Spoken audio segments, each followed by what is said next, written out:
నమస్తే, welcome to special focus. Kannada నటి రణ్యారావు వ్యవస్థల్ని బాగా వాడేసిందా? కూతురు స్మగ్లింగ్ దందాలో తండ్రి పాత్ర ఏంటి? దుబాయ్ నుంచి తెచ్చిన దొంగ బంగారం ఎంత? వచ్చిన డబ్బునంతా రణ్యారావు ఏం చేసింది? ఈ కేసులో ఇంకెన్ని బిగ్ షాట్స్ ఇరుక్కుంటారు? రణ్యారావు నెట్వర్క్ ఎక్కడి వరకు పాకింది? నటి రణ్యారావు గోల్డ్ స్మగ్లింగ్ కేసు ప్రకంపనలు రేపుతోంది. ఆమె వెనుక ఉన్న బిగ్ షాట్స్ ఎవరో తేల్చే పనిలో ఉంది సిబిఐ. ఇందుకోసం రణ్యారావు పెళ్లి వీడియోను పరిశీలిస్తోంది. పెళ్లికొచ్చిన ప్రముఖులు ఎవరు, కాస్ట్లీ గిఫ్టులు ఇచ్చిందెవరు అనే దానిపై ఆరా తీస్తోంది. మరోవైపు డీజీపీ రామచంద్రరావు పాత్రపై ఎంక్వైరీకి ఆదేశించింది కర్ణాటక ప్రభుత్వం. ఈ కేసులో ఇక ముందు ఏం జరగబోతోంది? రణ్యా వెనుకున్న ఆ నేత ఎవరో సిబిఐ తేల్చేస్తుందా? నటి రణ్యారావు వ్యవస్థల్ని బాగా వాడేసిందా? కూతురు స్మగ్లింగ్ దందాలో తండ్రి పాత్ర ఏంటి? దుబాయ్ నుంచి తెచ్చిన దొంగ బంగారం ఎంత? వచ్చిన డబ్బునంతా రణ్యారావు ఏం చేసింది? ఈ కేసులో ఇంకెన్ని బిగ్ షాట్స్ తిరుక్కుంటాయి? రణ్యారావు నెట్వర్క్ ఎక్కడి వరకు పాకింది? కన్నడ నటి రణ్యారావు రహస్యాలు ఒక్కొక్కటిగా బయటపడుతున్నాయి. తవ్వే కొద్దీ లింకులు వెలుగు చూస్తున్నాయి. ఈ గోల్డ్ స్మగ్లింగ్ కేసు మలుపుల మీద మలుపులు తిరుగుతోంది. దర్యాప్తులో లోతుకు వెళ్లే కొద్దీ కీలక విషయాలు బయటకొస్తున్నాయి. ఆమె వెనుక ఉన్న ప్రముఖులు ఎవరు అనే దానిపై సిబిఐ ఫోకస్ చేసింది. రణ్యారావు వెనుక బిగ్ షాట్స్ హస్తం ఉందనే ఆరోపణలు వెల్లువెత్తాయి. దీంతో ఆ దిశగా దర్యాప్తును ముమ్మరం చేసింది సిబిఐ. కొన్ని నెలల కిందట ఆమె పెళ్లి చేసుకున్న వీడియోను పరిశీలిస్తోంది. ఈ పెళ్లికి ఎవరెవరు వచ్చారు, ఏమేం గిఫ్ట్లు ఇచ్చారు అని తెలిస్తే ఆమె వెనకాల ఉన్నవారు ఎవరో గుర్తించవచ్చని సిబిఐ అధికారులు భావిస్తున్నారు.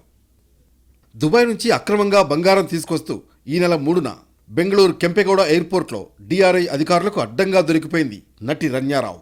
అప్పటి నుంచి కేసులో కీలక పరిణామాలు జరుగుతున్నాయి. తాజాగా ఈ కేసులోకి సిబిఐ అధికారులు ఎంట్రీ ఇచ్చారు. దీంతో ఈ కేసు దర్యాప్తు వేగవంతమైంది. గోల్డ్ స్మగ్లింగ్ ఎపిసోడ్లో రణ్యారావుతో ఎవరెవరికి సంబంధాలు ఉన్నాయనేది గుర్తించేందుకు సిబిఐ ప్రయత్నాలు చేస్తోంది. అందుకు ఆమె పెళ్లికి సంబంధించిన వీడియో ఫుటేజ్ను పరిశీలిస్తోంది. ఇక రణ్యారావు ఇల్లు, ఆమెకు సంబంధించిన ప్రాంతాలు, ఆమె పెళ్లి చేసుకున్న హోటల్కు వెళ్లి సిబిఐ అధికారులు విచారణ జరిపారు. వేడుకకు హాజరైన వారు అతిథులు ఇచ్చిన ఖరీదైన కానుకలపైన దృష్టి పెట్టారు. ఇందుకోసమే రణ్యారావు పెళ్లి వీడియోను సిబిఐ అధికారులు పరిశీలిస్తున్నట్లు తెలుస్తోంది. మరోవైపు రణ్యారావు దాఖలు చేసుకున్న బెయిల్ పిటిషన్పై కోర్టులో విచారణ జరుగుతోంది.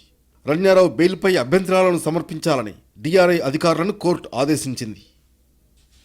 గోల్డ్ స్మగ్లింగ్ చేసే సమయంలో ఎయిర్పోర్ట్లో వీఐపీ ప్రోటోకాల్ను రణ్యారావు దుర్వినియోగం చేసినట్లు తీవ్ర ఆరోపణలున్నాయి. ఈ ఆరోపణలపై విచారణ జరపాలని కర్ణాటక ప్రభుత్వం ఆదేశించింది. ఎయిర్పోర్ట్లో సెక్యూరిటీ చెకింగ్స్ను తప్పించుకునేందుకు ఆమె సవతి తండ్రి, సీనియర్ ఐపీఎస్ అధికారి కె రామచంద్రరావు పేరును వాడుకున్నారని ఆరోపణలు వచ్చాయి. దీనిపై పూర్తిస్థాయి దర్యాప్తు చేయాలని కర్ణాటక సర్కారు ఉత్తర్వులిచ్చింది. ఈ బంగారం అక్రమ రవాణా వ్యవహారంలో రణ్యారావు తండ్రి కె రామచంద్రరావు పాత్ర ఉందా లేదా అనే విషయంపైన దృష్టి పెట్టాలని తెలిపింది. 4 నెలల క్రితం రణ్యారావు జతిన్ హుక్కేరి అనే ఆర్కిటెక్ట్ను బెంగళూరులోని తాజ్ వెస్టెండ్లో ఘనంగా పెళ్లి చేసుకుంది. ఆ పెళ్లికి వచ్చిన అతిథుల లిస్టును తీసుకున్న సిబిఐ అధికారులు వారు ఎలాంటి ఖరీదైన బహుమతులు ఇచ్చారనే దానిపై ఆరా తీస్తోంది. ఈ క్రమంలోనే రణ్యారావు వెనుక ఓ మంత్రి ఉన్నట్లు కూడా తీవ్ర ప్రచారం జరుగుతోంది. మరోవైపు రణ్యారావు గోల్డ్ స్మగ్లింగ్ వ్యవహారం ఏకంగా కర్ణాటక అసెంబ్లీలో తీవ్ర రచ్చకు కారణమైంది. అధికార కాంగ్రెస్పై ప్రతిపక్ష బీజేపీ ఈ కేసు గురించి ప్రశ్నల వర్షం కురిపించింది. మరోవైపు ఈ కేసు దర్యాప్తును సిఐడికి అప్పగిస్తూ కర్ణాటక ప్రభుత్వం మంగళవారం ఆదేశాలు జారీ చేసింది. ఈ వ్యవహారంతో పాటు వీఐపీ ప్రోటోకాల్ దుర్వినియోగం, అందులో ఆమె సవతి తండ్రి ప్రమేయం తేల్చేందుకు సీఎం సిద్ధరామయ్య ప్రత్యేక విచారణకు ఆదేశించారు. ఈ కేసులో పోలీసుల ప్రమేయం ఉందన్న ఆరోపణలు, అలాగే తన విదేశీ పర్యటనల టైంలో వాళ్ల చేతుల్లో వేధింపులకు గురయ్యానన్న రణ్యారావు ఆరోపణలపై సిఐడి దర్యాప్తు జరపనుంది. వీలైనంత త్వరగా నిజ నిర్ధారణలతో నివేదిక సమర్పించాలని దర్యాప్తు ఏజెన్సీని ప్రభుత్వం ఆదేశించింది. ఎయిర్పోర్ట్లో ప్రోటోకాల్ దుర్వినియోగం అంశంపైన ప్రభుత్వం విడిగా మరో దర్యాప్తునకు ఆదేశించింది. ఈ బాధ్యతలను సీనియర్ ఐఏఎస్ అధికారి, అదనపు సీఎస్ గౌరవ్ గుప్తాకు అప్పగించింది. అలాగే ఈ అంశంలో ఆమె సవతి తండ్రి డీజీపీ కె రామచంద్రరావు పాత్రపై ప్రత్యేకంగా దృష్టి సారించాలని, అవసరమైతే ఆయన్ను విచారించాలని కోరింది. ఈ వ్యవహారంలో రామచంద్ర పాత్ర ఉందా లేదా అనేది తేల్చాలని గుప్తాకు వారం గడువిచ్చింది ప్రభుత్వం. ఎంక్వైరీ కొనసాగుతుండగానే కేసులో బిగ్ ట్విస్ట్ వెలుగు చూసింది. రణ్యారావుపై డిఆర్ఐ అధికారులకు ఆమె భర్త జతిన్ హుక్కేరి ఫిర్యాదు చేసినట్లు తెలుస్తోంది. పెళ్లైన 2 నెలల నుంచి తరచూ విదేశాలకు వెళుతోంది. ఆమె విదేశీ టూర్లతో నిత్యం గొడవలు జరిగేవి. ఈ క్రమంలో తన భార్య ప్రవర్తనపై అనుమానం రావడంతో డిఆర్ఐ అధికారులకు జతిన్ ఫిర్యాదు చేశాడు. దీంతో రణ్యారావు కదలికలపై నిఘా పెట్టిన డిఆర్ఐ అధికారులు బంగారం స్మగ్లింగ్ చేస్తున్నట్లు గుర్తించి అరెస్ట్ చేశారు. 15 రోజుల్లో 4 సార్లు దుబాయ్కి వెళ్లడం, అది కూడా ప్రతిసారి సేమ్ డ్రెస్ ధరించడంతో అధికారులకు అనుమానం వచ్చింది. ఈ నెల 3న ఆమెను బెంగళూరు ఎయిర్పోర్ట్లో తనిఖీ చేయగా 14 కిలోలకు పైగా బంగారంతో అడ్డంగా దొరికిపోయింది. ఆమెను అరెస్టు చేసిన అధికారులు జ్యుడిషియల్ కస్టడీకి తరలించారు. రన్యాకు 4 నెలల కిందటే పెళ్లి జరిగిందని, అప్పట్నుంచి తనను కలవలేదని ఆమె తండ్రి డీజీపీ రామచంద్రరావు స్పష్టం చేశారు. కూతురు అల్లుడు చేసే పనుల గురించి తనకు ఎటువంటి విషయాలు తెలియదన్నారు. ఈ క్రమంలో రన్యా భర్త ఎవరన్న వివరాలు బయటకొచ్చాయి. రన్యా భర్త పేరు జతిన్ హుక్కేరి. ఈయన ఆర్కిటెక్ట్. బెంగళూరులో బ్యాచిలర్ ఆఫ్ ఆర్కిటెక్చర్ పట్టా పొందాడు. తర్వాత లండన్లో డిస్రప్టివ్ మార్కెట్ ఇన్నోవేషన్ కోర్సు చదివాడు. మొదట్లో బెంగళూరులోని పలు రెస్టారెంట్లకు డిజైనర్గా పనిచేశాడు. లండన్లోనూ ఆర్కిటెక్ట్గా సేవలందించాడు. WDA అండ్ డీకోడ్ LLC సంస్థను స్థాపించడంతో పాటు దానికి క్రియేటివ్ డైరెక్టర్గాను వ్యవహరిస్తున్నాడు. క్రాఫ్ట్ కోడ్ కంపెనీకి ఫౌండర్ కూడా ఇతడే. రన్యారావును పెళ్లి చేసుకున్నాక తనతో కలిసి చాలాసార్లు దుబాయ్ ట్రిప్కు వెళ్లినట్లు తెలుస్తోంది. ఈ కేసులో మరో ట్విస్ట్. రన్యా స్నేహితుడు తరుణ్ రాజ్ అరెస్ట్ అయ్యాడు. గోల్డ్ స్మగ్లింగ్లో తరుణ్ రాజ్ పాత్ర ఉన్నట్టు అధికారులు నిర్ధారించారు. విదేశాల నుంచి గోల్డ్ తరలించేందుకు సహకరించాడని చెప్తున్నారు. దుబాయ్ నుంచి డంప్ చేసిన గోల్డ్ను రన్యారావు ఎవరికమ్మింది? మరోవైపు ఈ కేసు రంగు పులుముకుందా? కాంగ్రెస్ బీజేపీ మధ్య మాటల మంటలకు కారణాలేంటి? రన్యా బంగారం స్మగ్లింగ్ వ్యవహారంలో ఆమె స్నేహితుడు అట్రియా హోటల్ యజమాని మనవడు తరుణ్ రాజును DRI అధికారులు అరెస్ట్ చేశారు. అతన్ని బెంగళూరులోని ప్రత్యేక ఆర్థిక నేర కోర్టులో హాజరుపరిచారు. పోలీసుల పిటిషన్తో 5 రోజుల కస్టడీకి అప్పగించింది కోర్టు. బంగారం అక్రమ రవాణాలో తరుణ్ పాత్ర ఉన్నట్లు దర్యాప్తులో వెల్లడైందని అధికార వర్గాలు వెల్లడించాయి. దుబాయ్ నుంచి బంగారం తరలిస్తున్న సమయంలోనూ వీరు టచ్లో ఉన్నట్లు గుర్తించారు. విదేశాల నుంచి బంగారం తరలించేందుకు రన్యాకు తరుణ్ సహకరించినట్లు అధికారులు అనుమానిస్తున్నారు. నటి రన్యారావు భర్త జతిన్ హుక్కేరి ఆమెతో కలిసి చాలాసార్లు దుబాయ్ వెళ్లడంతో అతన్ని కూడా అదుపులోకి తీసుకుని విచారిస్తున్నట్లు పోలీసులు తెలిపారు. ఇటీవల దుబాయ్ నుంచి బెంగళూరుకు 14 కిలోల 200 గ్రాముల బంగారంతో వచ్చిన రన్యారావును విమానాశ్రయం నుంచి నిష్క్రమించే చివరి నిమిషంలో అధికారులు అరెస్టు చేశారు. తరచూ దుబాయ్కి వెళ్లిన ప్రతిసారి ఒకే రకమైన దుస్తులు ధరించడంతో అనుమానం వచ్చి ఆమెపై నిఘా పెట్టగా ఈ స్మగ్లింగ్ వ్యవహారం బయటపడింది. దీంతో DRS అధికారులు దర్యాప్తు ముమ్మరం చేశారు. ఈ కేసు వెనుక ఓ ప్రముఖ రాజకీయ నాయకుడు హస్తం ఉన్నట్లు టాక్ నడుస్తోంది. దుబాయ్ నుంచే కాదు, యూరప్, సౌదీ, అమెరికా నుంచి రన్యారావు గోల్డ్ స్మగ్లింగ్ చేసింది. UAE నుంచి 17 బంగారు బిస్కెట్లను తీసుకొచ్చారని అధికారులు తెలిపారు. దుబాయ్కి మాత్రమే కాకుండా యూరప్, సౌదీ అరేబియా, అమెరికా, పశ్చిమాసియా దేశాలకు తాను వెళ్లినట్లు డైరెక్టరేట్ ఆఫ్ రెవెన్యూ ఇంటెలిజెన్స్ కు ఆమె తెలియజేసింది. ఈ కేసుకు సంబంధించి తాను వెల్లడించిన విషయాలను రహస్యంగా ఉంచాలని అధికారుల్ని కోరింది. ప్రస్తుతం జ్యుడిషియల్ కస్టడీలో ఉన్న రన్యారావు ఈ కేసులో దర్యాప్తునకు సహకరిస్తానని విచారణ అధికారులతో చెప్పుకొచ్చింది. రన్యారావు గతేడాది 27 సార్లు దుబాయ్కు వెళ్లిందని, కేవలం 15 రోజుల్లో 4 సార్లు ప్రతి ట్రిప్లో కొన్ని కిలోల బంగారాన్ని అక్రమంగా రవాణా చేసినట్లు దర్యాప్తులో తేలిందని అధికారులు స్పష్టం చేశారు. ఇందుకుగాను ప్రతి ట్రిప్కు దాదాపు 12-13 లక్షలు తీసుకున్నట్లు గుర్తించామన్నారు. ఇక బంగారాన్ని అక్రమంగా తరలించే సమయంలో భద్రతా తనిఖీలను తప్పించుకునేందుకు ఆమె సవతి తండ్రి సీనియర్ IPS అధికారి K. రామచంద్రరావు పేరును ఉపయోగించుకున్నారనేది ప్రధాన ఆరోపణ. దీనిపై పూర్తిస్థాయి దర్యాప్తు చేయాలని రాష్ట్ర ప్రభుత్వం ఆదేశించింది. కస్టమ్స్ స్క్రూటినీ నుంచి తప్పించుకునేందుకు రామచంద్రరావు పలుకుబడిని ఆమె ఉపయోగించుకుని ఉండవచ్చని అధికారులు అనుమానిస్తున్నారు. రన్యారావును 4న ఆర్థిక నేరాల ప్రత్యేక కోర్టు ముందు హాజరుపరచగా 3 రోజుల DRI కస్టడీకి కోర్టు అప్పగించింది. అది ముగియడంతో ఈ నెల 18 వరకు ఆమెను జ్యుడిషియల్ కస్టడీకి కోర్టు అప్పగించింది. 1993 IPS బ్యాచ్కు చెందిన రామచంద్రరావు 2023 సెప్టెంబర్లో DGP ర్యాంకుకు ప్రమోట్ అయ్యారు. దీనికి ముందు ఆయనపై వివాదాలు కూడా ఉన్నాయి. 2014లో ఆయన సదరన్ రేంజ్ ఐజీగా ఉన్నప్పుడు మైసూరులో ఓ ప్రైవేట్ బస్సులో 20 లక్షల సొమ్ము పట్టుబడింది. డబ్బును పట్టుకెళ్తున్న వ్యాపారులు అందులో 2,27,00,000 ఉన్నట్లు ఆరోపించారు. రన్యారావు బంగారం స్మగ్లింగ్ వ్యవహారంలో పట్టుబడడంతో దీనిపై రామచంద్రరావు ఆచితూచి స్పందించారు. తన కుమార్తె కార్యకలాపాలతో ఎలాంటి సంబంధం లేదని చెప్పుకొచ్చారు. కానీ ఇందులో అసలు విషయం ఏంటో తేల్చేందుకు కర్ణాటక ప్రభుత్వం ఎంక్వైరీకి ఆర్డర్ వేసింది.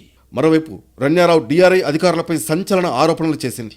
బెంగళూరులోని ప్రత్యేక కోర్టు ముందు రన్యారావు విలపించింది. కస్టడీలో శారీరకంగా హింసించారా లేదా అని కోర్టు ప్రశ్నించగా ఆమె భావోద్వేగానికి లోనైంది. తనను మానసికంగా హింసించారని ఆవేదన వ్యక్తం చేసింది. మాటలతో హింసించారు, బెదిరించారని వాపోయింది. చాలా భయపడిపోయాను, మానసికంగా కుంగిపోయానని ఆమె కోర్టులో చెప్పుకొచ్చింది. DRI మాత్రం ఆ ఆరోపణను తోసిపుచ్చింది. అరెస్ట్, విచారణ సహా మొత్తం ప్రక్రియ CCTV కెమెరాలో రికార్డైందని స్పష్టం చేసింది. నటి అరెస్టు తర్వాత ఆమెను శారీరకంగా హింసించారనే ఆరోపణలు వచ్చాయి. ఆమె కళ్ల కింద గాయాలున్న ఫోటో వైరల్గా మారింది. దీంతో కోర్టుకు రన్యారావు జవాబివ్వడంతో ఈ ఊహాగానాలకు తెరపడింది. రన్యారావు గోల్డ్ స్మగ్లింగ్ కేసులో కాంగ్రెస్ బీజేపీ మధ్య మాటల యుద్ధం నడుస్తోంది. గోల్డ్ స్మగ్లింగ్ వెనుక కర్ణాటకలోని అధికార కాంగ్రెస్ హస్తం ఉన్నదని ప్రతిపక్ష బీజేపీ ఆరోపిస్తోంది. బీజేపీనే రన్యారావుకు అండగా ఉందని, వారి హయాంలో ఆమెకు ప్రభుత్వ భూమి కేటాయించడమే అందుకు నిదర్శనమని కాంగ్రెస్ కౌంటర్ ఇచ్చింది. గత బీజేపీ ప్రభుత్వం 2023 ఫిబ్రవరిలో రన్యారావుకు స్టీల్ ప్లాంట్ ఏర్పాటు కోసం భూమిని కేటాయించినట్లు తాజాగా అధికారిక నివేదికలు వెల్లడయ్యాయి. ఈ విషయమై కర్ణాటక పారిశ్రామిక ప్రాంత అభివృద్ధి బోర్డు స్పష్టం చేసింది. స్మగ్లింగ్ నెట్వర్క్ల విషయమై డిఆర్ఐ అప్రమత్తం చేయడంతో ఇప్పటికే రన్యారావుపై కేంద్ర దర్యాప్తు సంస్థ కూడా కేసు నమోదు చేసింది. రన్యా కంపెనీ సిరోడా ఇండియా ప్రైవేట్ లిమిటెడ్కు భూమి కేటాయింపు వివాదాస్పదంగా మారింది. తుమకూరు జిల్లాలో ఉన్న సిరా ఇండస్ట్రియల్ ఏరియాలో 138 కోట్ల రూపాయల విలువైన ప్రాజెక్టుకు 12 ఎకరాల పారిశ్రామిక భూమిని జనవరి 2, 2023న కేటాయించినట్లు కర్ణాటక పారిశ్రామిక ప్రాంత అభివృద్ధి బోర్డు తెలిపింది. 2023 మేలో కాంగ్రెస్ అధికారంలోకి రాకముందు బీజేపీ నేతృత్వంలోని ప్రభుత్వ పదవీకాలం ముగిసే సమయంలో ఈ నిర్ణయం తీసుకుంది. టీఎంటీ బార్లు, రాడ్లు, అనుబంధ ఉత్పత్తులు సహా ఉక్కు ఉత్పత్తుల్ని ఉత్పత్తి చేయడానికి తయారీ యూనిట్ ఏర్పాటు కోసం ఈ భూమిని మంజూరు చేశారు. రన్యారావుకు భూమి కేటాయింపుపై వస్తున్న వార్తలపై మధ్య తరహా భారీ పరిశ్రమల మంత్రి ఎంబీ పాటిల్ కార్యాలయం స్పందించింది. కాంగ్రెస్ అధికారంలోకి రాకముందే భూ కేటాయింపు ప్రక్రియ ప్రారంభించారని, ఇది పూర్తిగా వ్యాపార నిర్ణయమని స్పష్టం చేసింది. ఈ ప్రాజెక్టుకు గత ప్రభుత్వ ఆమోదం లభించడంలో ఎటువంటి వ్యక్తిగత సంబంధాల ప్రభావం లేదని కేఐఏడీబీ అంటోంది. గోల్డ్ స్మగ్లింగ్ కేసుకు రాజకీయ రంగు కూడా పులుముకుంది. తనను చిక్కుల్లోంచి బయటపడేయాలంటూ సిద్ధరామయ్య సర్కారులోని 2 మంత్రులను రన్యారావు సంప్రదించినట్లు బీజేపీ ఆరోపించింది. ఇది తీవ్రమైన ప్రోటోకాల్ ఉల్లంఘన కిందకు వస్తుందని ఆ పార్టీ రాష్ట్ర అధ్యక్షుడు బీవై విజయేంద్ర ఆరోపించారు. ప్రభుత్వంలో పలుకుబడి ఉన్న వ్యక్తుల సపోర్ట్ లేకుండా రన్యారావు గోల్డ్ స్మగ్లింగ్ చేయగలిగి ఉండేది కాదని ఆయన అన్నారు. బీజేపీ విమర్శలను కాంగ్రెస్ తిప్పికొట్టింది. బసవరాజ్ బొమ్మాయి సారథ్యంలోని బీజేపీ ప్రభుత్వంలో Karnataka industrial area development board రన్యారావుకు స్టీల్ ప్లాంట్ ఏర్పాటు కోసం 2023లో భూమి కేటాయించిందని ఆరోపించింది. రన్యారావు పట్టుబడగానే 2 రాష్ట్ర మంత్రులను సంప్రదించారంటూ విజయేంద్ర చేసిన ఆరోపణలపై కర్ణాటక హోంమంత్రి జి పరమేశ్వర స్పందించారు. కేసు సీబీఐ చేతుల్లో ఉందని, దర్యాప్తులో ఏం తేలుతుందో చూద్దామని అన్నారు. అప్పటి వరకు ఎవరేం మాట్లాడినా అవి ఊహాగానాలేనని చెప్పారు. రన్యారావుకు బీజేపీ హయాంలో భూమి కేటాయింపుపై అడిగినప్పుడు ఆ విషయం తన దృష్టికి వచ్చిందని, ఆ విషయం కూడా సీబీఐ విచారణలో తేలుతుందన్నారు. మొత్తానికి గోల్డ్ స్మగ్లింగ్ కర్ణాటకలో ప్రకంపనలు రేపుతోంది. ఆ రాష్ట్ర రాజకీయాల్ని కుదిపేస్తోంది. అసలు రన్యారావు వెనుక ఉన్న ఆ ప్రముఖులు ఎవరు, సీబీఐ ఎప్పట్లోగా తేల్చేస్తుందనేది హాట్ టాపిక్గా మారింది. చేసింది 3 అంటే 3 సినిమాలు. 7 ఏళ్లకు పైగా సినిమాలకు దూరం. కట్ చేస్తే గోల్డ్ స్కామ్తో చిక్కింది. ఇన్నేళ్లు రన్యారావు గోల్డ్ స్మగ్లింగే చేసిందా? దుబాయ్ నుంచి ఎన్ని కేజీల బంగారం అక్రమంగా తీసుకొచ్చింది? రన్యారావు వెనుక స్మగ్లింగ్ నెట్వర్క్ ఏదైనా ఉందా? ఎవరి నుంచి ఆమెకు సహకారం అందింది? కర్ణాటకలోని చిక్మంగళూరు జిల్లాకు చెందిన వ్యక్తి రన్యారావు. ఆమె తల్లి కాఫీ రైతు కుటుంబం నుంచి రాగా తండ్రి Ramachandrarao Karnataka police housing corporation హెడ్గా ఉన్నారు. కిషోర్ నమిత్ కపూర్ యాక్టింగ్ స్కూల్లో నటనలో శిక్షణ తీసుకుంది. మాణిక్య అనే కన్నడ చిత్రంతో వెండితెరకు పరిచయమైంది. ఇది ప్రభాస్ మిర్చి మూవీకి రీమేక్గా తెరకెక్కింది. పటాస్ కన్నడ రీమేక్ పటాకీలో హీరోయిన్గా నటించింది. తమిళంలో వాఘా మూవీ చేసింది. 7 ఏళ్లకు పైగా వెండితెరకు దూరంగా ఉంటుంది. సినిమాల్లో పెద్ద ఆఫర్లు లేకో, బంగారం బిజినెస్ బాగుందనో కానీ అడ్డదారులు తొక్కింది. సైడ్ బిజినెస్గా గోల్డ్ స్మగ్లింగ్ చేసింది. దుబాయ్ నుంచి కేజీల కొద్దీ బంగారం దింపేసింది. తండ్రి డీజీపీ హోదాను రన్యారావు బాగా వాడేసుకుంది. కిలోల కొద్దీ బంగారాన్ని స్మగ్లింగ్ చేసింది. నిజానికి ఎంత నిఘా ఉన్నా గోల్డ్ స్మగ్లింగ్ ఆగడం లేదు. అరబ్ దేశాల నుంచి టన్నుల కొద్దీ భారత్కు డంప్ అవుతూనే ఉంది. హై సెక్యూరిటీ ఉన్న నయాదారుల్లో బంగారాన్ని అక్రమంగా తరలిస్తూనే ఉన్నారు. ఒక్క ఏడాదిలోనే 2000 కేజీల బంగారాన్ని పట్టుకున్నారంటే ఏ రేంజ్లో నడుస్తుందో అర్థమవుతుంది. చాక్లెట్లు, బిస్కెట్లు, కరెన్సీ నోట్లు ఇలా ఎన్నో రూపాల్లో తెస్తూనే ఉన్నారు. హ్యాండ్ బ్యాగులు, క్రికెట్ బ్యాట్లు, ల్యాప్టాప్లు ఇలా ఎన్నో విధాలుగా తెస్తూనే ఉన్నారు. రన్యారావు కూడా వీళ్లకు మించి కొత్త దారుల్లో స్మగ్లింగ్కు తెరతీసింది. ఎవరికీ అనుమానం రాకుండా సింపుల్గా మాడిఫైడ్ జాకెట్లు, బెల్ట్లను వాడింది. ఎందుకంటే హీరోయిన్, పైగా డీజీపీ కూతురు. డిఆర్ఐ అధికారులు పెద్దగా నిఘా ఉంచరనే నమ్మకం. ఒకవేళ ఫార్మాలిటీ చెకింగ్స్ అన్నా తప్పించడానికి ఎస్కార్ట్ ఉండనే ఉన్నాడు. రన్యా ఏడాదిలో 30 సార్లు గోల్డ్ అక్రమ రవాణా కోసం దుబాయ్ వెళ్ళింది. 1 కిలో బంగారాన్ని స్మగ్లింగ్ రవాణా చేస్తే ఆమెకు ₹1,00,000 వచ్చేవి. 15 రోజుల్లోనే ఆమె 4 సార్లు దుబాయ్ వెళ్లి వచ్చింది.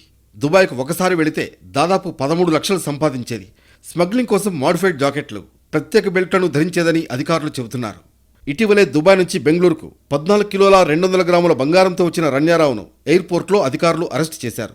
తరచూ దుబాయ్ వెళ్లడం, వెళ్లిన ప్రతిసారి ఒకే రకమైన దుస్తులు ధరించడంతో అనుమానం వచ్చి ఆమెపై నిఘా పెట్టగా ఈ స్మగ్లింగ్ వ్యవహారం బయటపడింది. బెంగళూరు లావెల్లే రోడ్లోని ఆమె నివాసంలోనూ అధికారులు తనిఖీలు చేపట్టారు. ఈ సోదాల్లో మరో 2,06,00,000 విలువైన బంగారు ఆభరణాలు, 2,67,00,000 నగదును గుర్తించారు. ఆ మొత్తాన్ని స్వాధీనం చేసుకున్నారు. దీంతో ఇప్పటి వరకు ఆమె దగ్గర నుంచి 17,29,00,000 విలువైన బంగారం, నగదును సీజ్ చేశారు. ఇటీవలి కాలంలో బెంగళూరు విమానాశ్రయంలో జరిగిన అతిపెద్ద బంగారం అక్రమ రవాణా కేసుల్లో ఇది ఒకటి.